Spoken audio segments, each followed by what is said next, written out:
Hello friends, good morning. Welcome to my channel study with Ranu.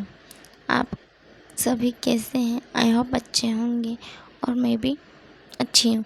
आज के हमारे दिन की शुरुआत होती है सम फिज़िकल एक्टिविटी से, exercise, and then I did some meditation also.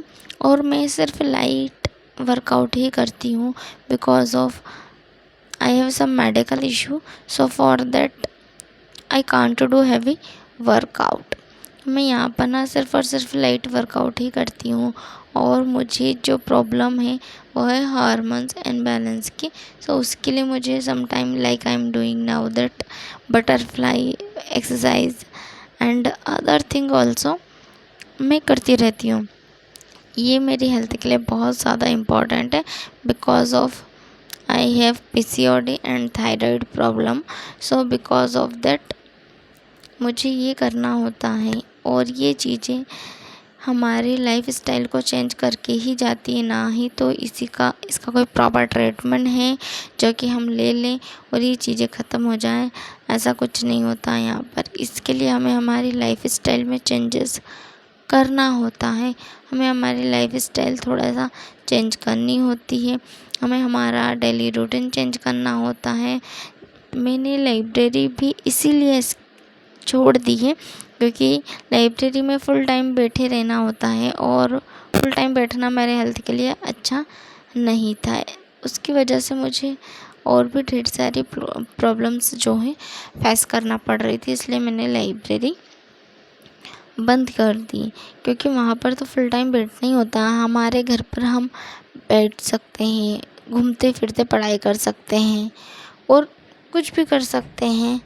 बैठे बैठे उठ जाओ और दिन के टाइम में हम अच्छी सी एनर्जी नैप भी ले सकते हैं। बट लाइब्रेरी में क्या होता था कि हम एनर्जी नैप नहीं ले पाते थे या थोड़ा सा टेबल पर ही सिर रख कर के सो जाया करते थे, बट प्रॉपर नींद नहीं होती थी। बट उस नींद में भी इतना सुकून होता था ना जितना आज घर पर दिन में एनर्जी नैप लेने पर भी नहीं मिलता है। वो एनर्जी नैप बहुत अच्छी थी। जब हम किसी चीज़ के लिए स्ट्रगल करते हैं, हम हमारा संघर्ष करते हैं और उसके बाद हम उस चीज़ के करीब पहुंचते हैं ना, तो हमें और ज़्यादा खुशी मिलती है, ना कि हमें बहुत सारी फैसिलिटी मिलती है। और हम फैसिलिटी मिलते हुए अगर किसी काम को करते हैं ना, तो हम उस चीज़ की खुशी महसूस नहीं कर सकते हैं जितनी हम संघर्ष करते हुए करते हैं। जैसा कि हम लोग सुनते हैं, अभी कुछ टाइम पहले UPSC का रिज़ल्ट आया था, तब हमने सुना इस गरीब के बच्चे ने ऐसा कर लिया, वैसा कर लिया। एक बच्चा था जो भेड़ बकरियां चराता था और उसने UPSC क्लियर किया। ये कोई छोटी मोटी बातें नहीं है। उसके माइंड में कुछ तो आया होगा, कुछ तो उससे जोश और जुनून होगा ना। देखो, फैसिलिटी मिलने पर तो सब कुछ कर लेते हैं। हम हमारे घर से दूर रह रहे हैं, जैसे MPPSC के लिए अधिकतर बच्चे इंदौर आते हैं। इंदौर में भंवर कुआं ये एक एजुकेशन हब है जो कि बहुत फेमस है। दिल्ली चले जाते हैं बच्चे UPSC की तैयारी के लिए, वहाँ पर मुखर्जी नगर, राजेंद्र नगर ये फेमस प्लेस है। हमारे घर से पैसे आ रहे हैं, हम यहाँ रहकर पढ़ाई कर रहे हैं, एंजॉय कर रहे हैं, कुछ टाइम हम ब्रेक भी ले लेते हैं।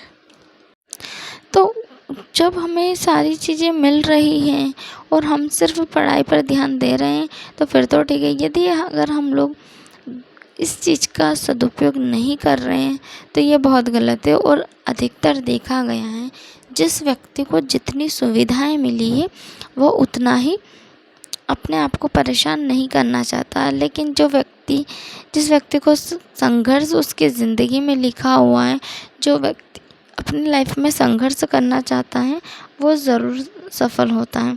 इसलिए हमें कभी भी संघर्ष करने से पीछे नहीं हटना चाहिए।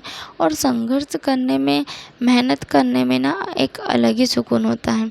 पहले मैं बहुत मेहनत किया करती थी, बहुत कुछ करती थी, बट अब इतना मेहनत नहीं करती हूँ जितनी पहले करती थी। तो मुझे अब इतनी संतुष्टि भी नहीं मिलती है मेरे काम से।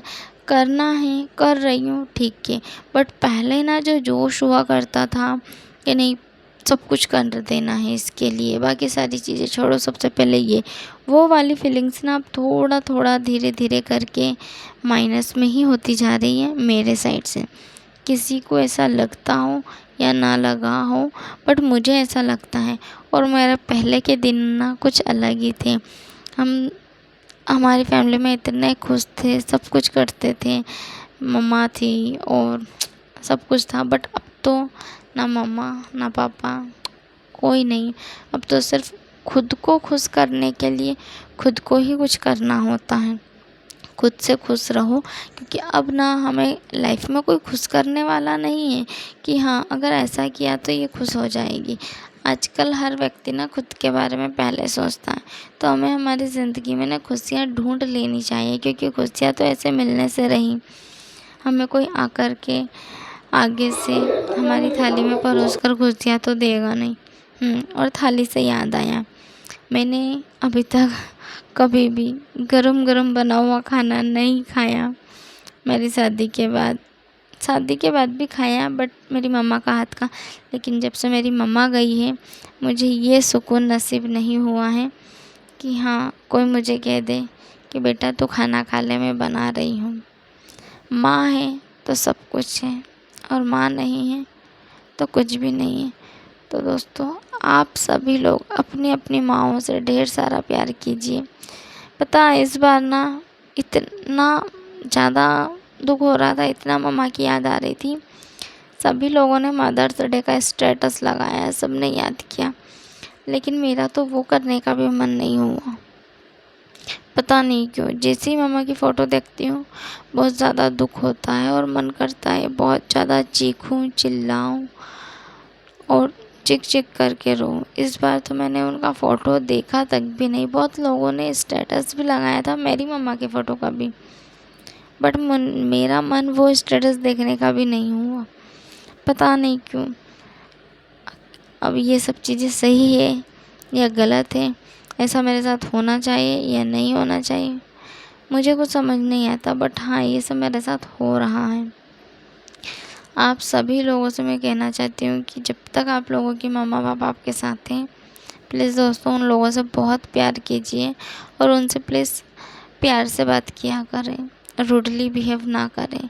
क्योंकि बहुत टाइम ना मैंने भी मेरी मम्मा से, कभी भी मेरी मम्मा की कोई चीज़ मुझे पसंद नहीं आती थी तो मैं उन्हें डांट दिया करती थी कि अरे यार मम्मी ऐसे मत करो। पर मुझे आज उस चीज़ का बहुत दुख हो रहा है।